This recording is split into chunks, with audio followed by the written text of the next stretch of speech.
My Appalachian granny never paid an energy bill in her life across 112 years in a holler outside Grundy, Virginia. Not a heating bill, not a cooling bill.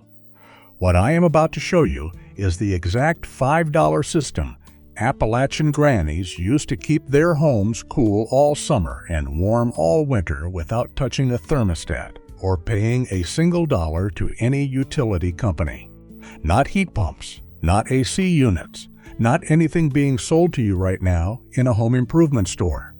This is older, simpler, and so effective that in 1965 the building codes across this country were quietly rewritten to make sure you could never use it in a new home.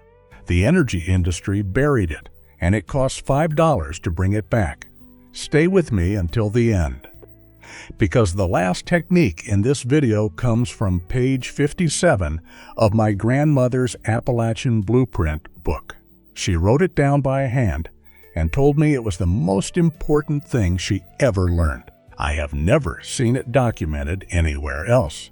And when I finally understood why, everything made sense. The average American household spends $2,400 every year on energy. Money that flows straight from your wallet into the hands of utility companies that have spent millions lobbying to make sure you keep paying. What if the most effective home energy system ever built in this country was already perfected 200 years ago by Appalachian grannies in the hollers of Virginia? And the only reason you are not using it right now is because someone else profits from your ignorance. Let me start with the ground. The ground stores temperature. This is not a folk belief. It is thermodynamics. 6 feet below the surface, the soil temperature locks to the annual average of whatever region you are in and stays there.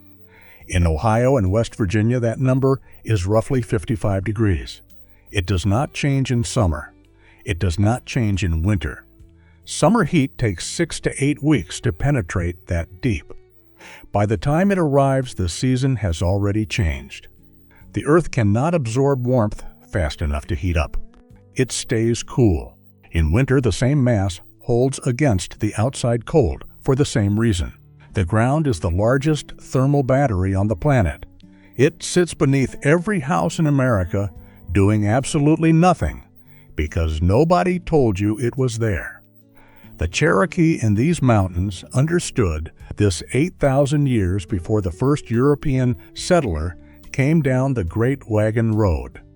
They built semi-subterranean structures, partially buried in the earth, using the ground's constant temperature as shelter. The Romans channeled air under stone floors to heat their villas. The Persians built underground cooling chambers 3,000 years ago.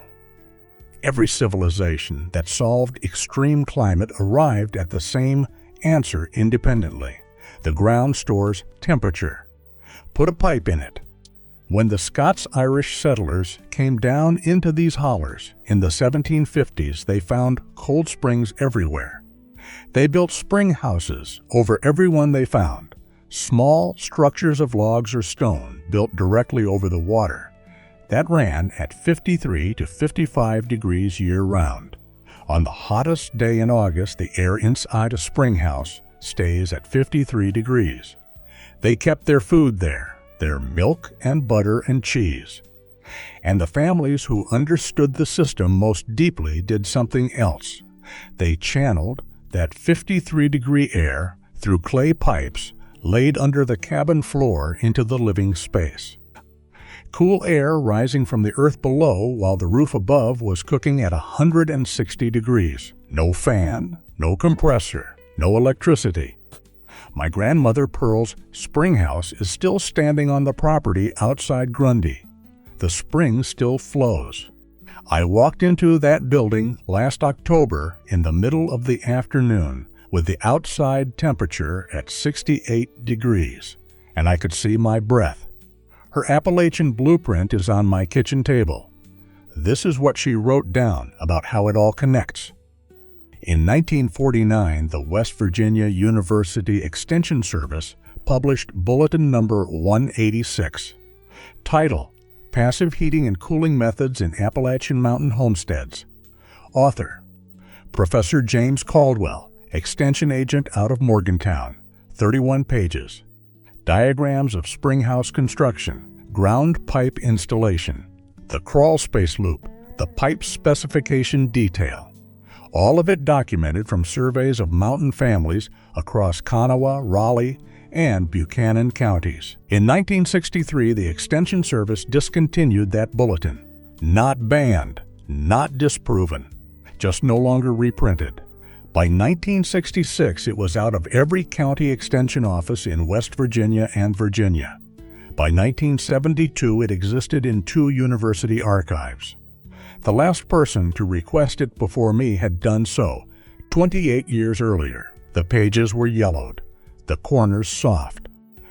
On the diagram of the crawl space pipe, someone had written "Still works" in neat handwriting in the margin, sometime in the 1970s. Nobody had touched it since. You were not supposed to hold that page in your hands. My grandmother Pearl knew every word of that bulletin without ever reading it. She learned it the same way every woman in those hollers learned it, from the woman before her. She raised 6 children in that cabin outside Grundy without ever paying a heating or cooling bill. And she kept everything she knew written down by hand in the book I mentioned at the start of this video. Page 57 is where it gets interesting. I will get there. But first, the system itself. If you are sitting in a house with a crawl space or basement, you do not need a cold spring behind the cabin. You need $5 in pipe fittings and 1 weekend. Go to any hardware store. Ask for 4-inch smooth wall PVC pipe and 2 standard couplings, smooth wall, not corrugated. Corrugated pipe traps condensation in the ridges and breeds mold within a year. Smooth pipe lets moisture run to a drain point. This is the detail almost everyone gets wrong. It is on page 12 of Professor Caldwell's 1949 bulletin. It appears in no modern vac installation guide. That is not an oversight. Run the pipe along the perimeter of your crawl space. The intake end enters through the foundation wall on the shaded north side of your house with a standard pipe screen to keep animals out. The outlet end connects to your basement or lowest floor. Slope the pipe at a 2% grade toward the drain point, so any condensation that forms inside runs out and never pools. In summer, the ground under your crawl space sits at 55 degrees. Air moving through that pipe exits at 65 to 70 degrees on a 95-degree day. No compressor, no refrigerant. No electricity, physics. In winter, that same ground holds at 55 degrees. Outside air coming in at 20 degrees enters the pipe and exits at 45 degrees before your furnace ever touches it. Your furnace works half as hard. Your bill drops immediately. Pearl used to walk the perimeter of her cabin every fall with her wire glasses pushed up on her forehead, tapping the foundation with the handle of a wooden spoon. She told me once, "Honey, the ground works for free. You just have to let it." That was her whole philosophy of the place. Most houses built before 1990 have foundation vents around the crawl space perimeter. Most homeowners leave them open year-round because a contractor told them open vents prevent moisture problems. That is true in summer. In winter, it is exactly wrong. Open vents in winter let outside air at 20 degrees sweep through your crawl space and fight the system you just installed. Close them from October through April. The ground holds its temperature. The system works the way it is supposed to. Modern building codes in several states require foundation vents to remain open year-round. Insulation manufacturers wrote that requirement into ventilation standards because they profit from crawl space heat loss. The people who profit from your heat escaping wrote the rules about where your heat escapes. I will let you draw your own conclusions about that. Pearl sealed every gap in her cabin foundation with clay mixed with straw every October. She called it putting boots on the cabin. 2 hours of work every fall. The difference between a cabin that stayed warm through January and one that did not. Modern construction broke the passive year-round system in 3 places at the same time and then sold you a $5,000 HVAC unit to compensate. A plastic vapor barrier on the crawlspace ground blocks the thermal connection to the earth below.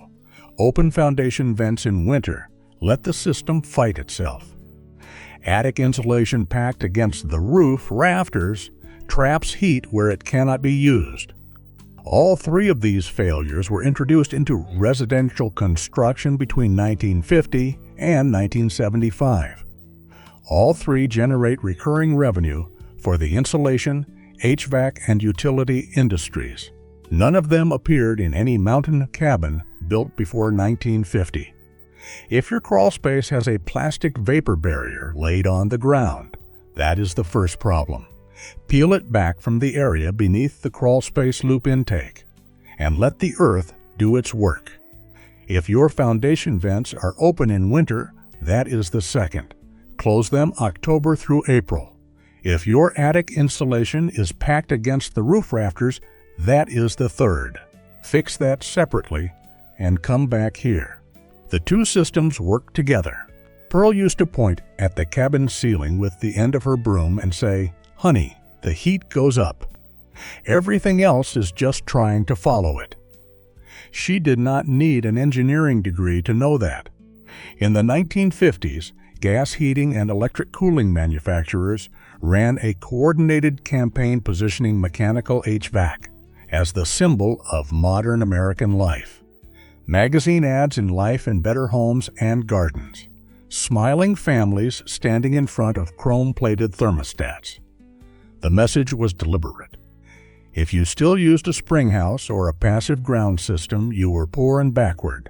The old ways were labeled primitive, pre-modern, something your grandmother used because she did not know any better. Within a single generation, an entire country abandoned a system that had worked for 200 years.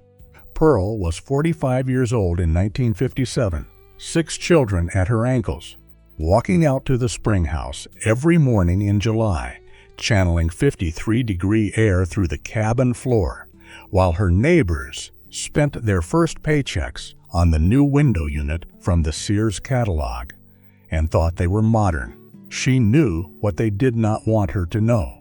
In 2011, the Department of Energy designated ASHRAE Standard 90.1 as the National Commercial Building Reference Standard.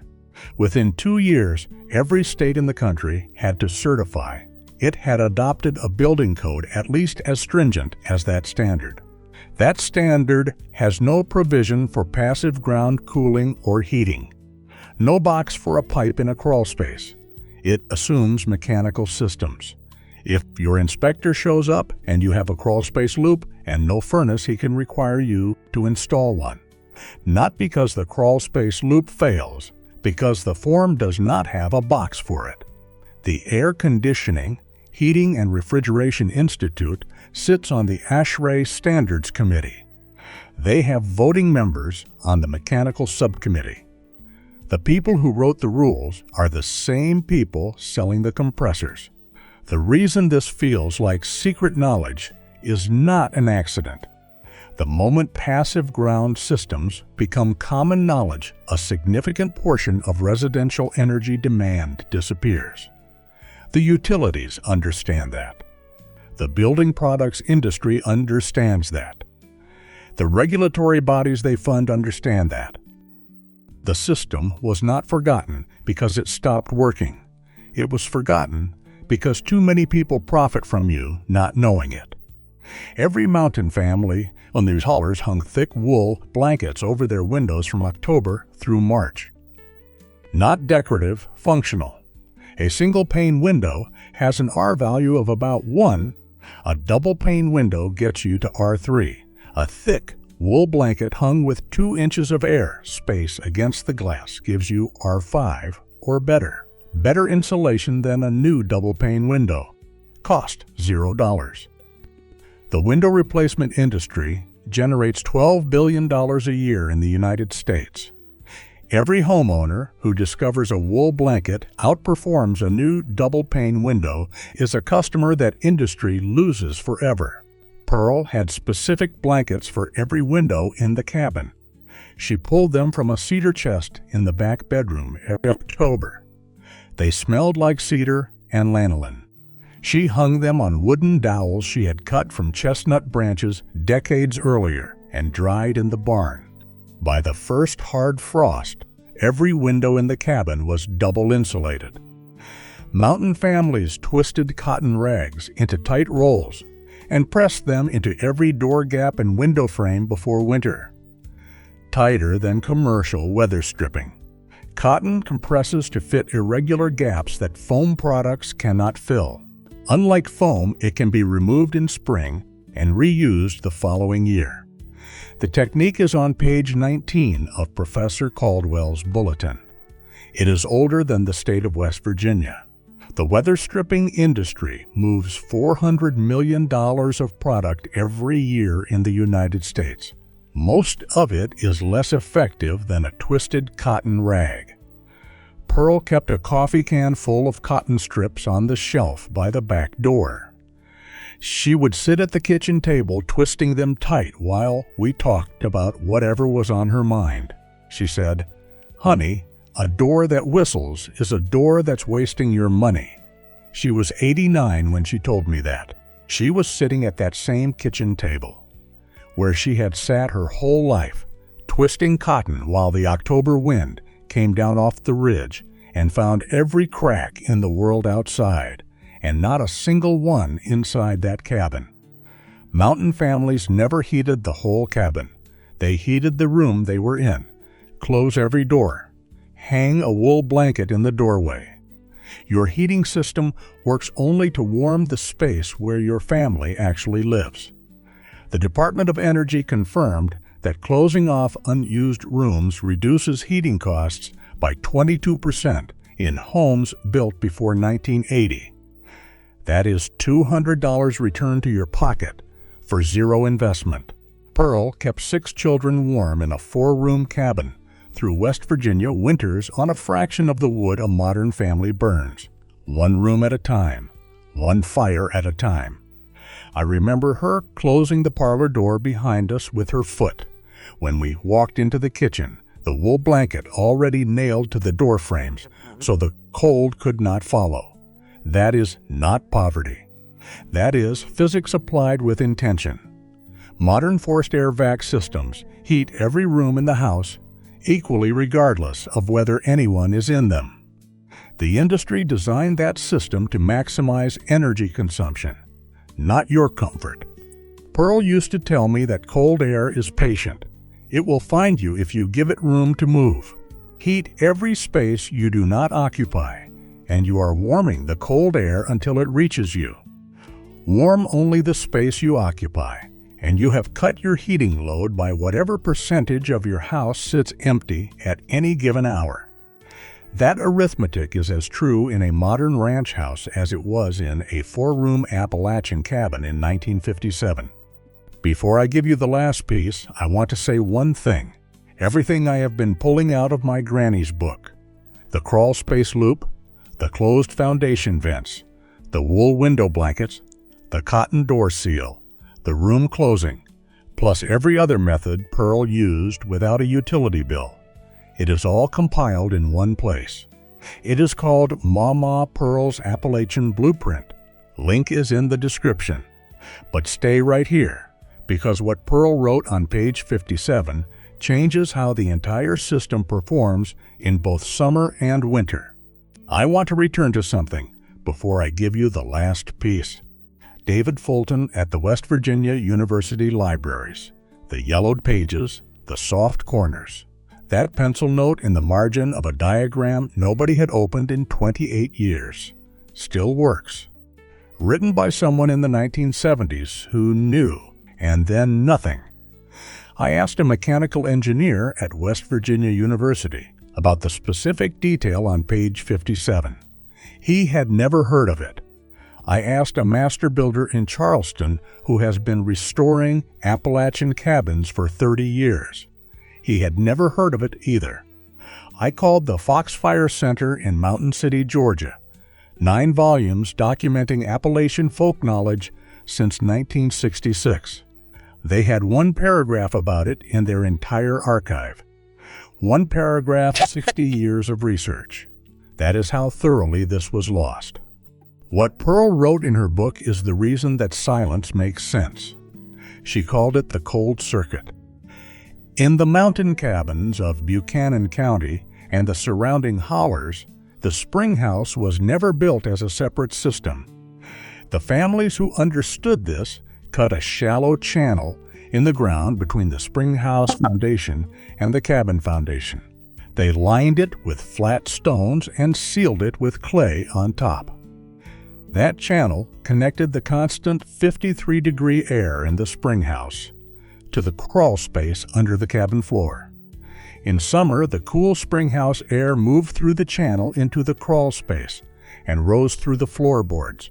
Not strong, just steady, 53-degree air rising from below while the roof above was cooking at 160 degrees. In winter, the channel worked in reverse.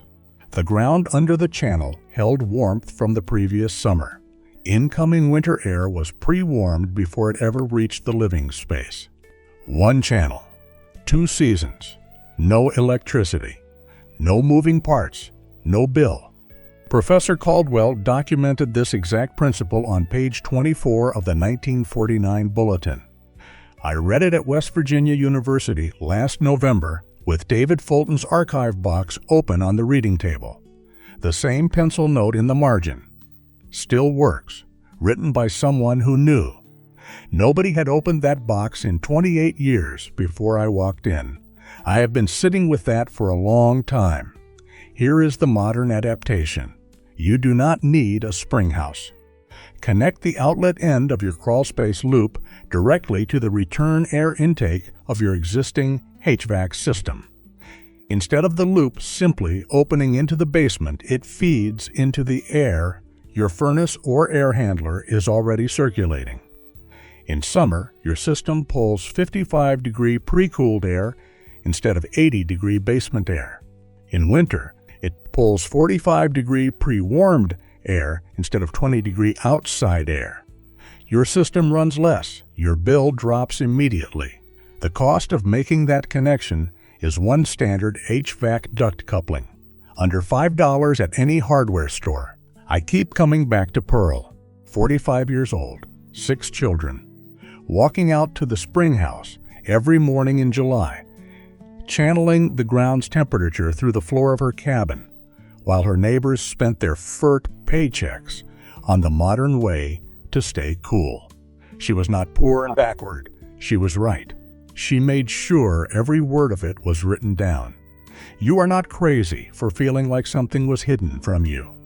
Something was, for 80 years. If you are the kind of person who believes real practical knowledge has been quietly pushed aside to protect somebody else's quarterly profit, you already know what to do with what you just heard. Tell me in the comments what your combined heating and cooling bills cost you last year. Add up every month. Drop the total and your state. I am building a map of what this industry has taken out of regular American households, county by county. I read every single comment. We are putting the crawl space pipe back in the ground. We are putting the wool blanket back on the window. We are putting the cold channel back between the spring house and the cabin floor. The knowledge was never lost. It was just waiting for someone to come looking for it. You came looking. You found it. Now pass it on and tell me in the comments which of these techniques surprised you the most. Let me know, and remember to subscribe because there is a lot more where this came from.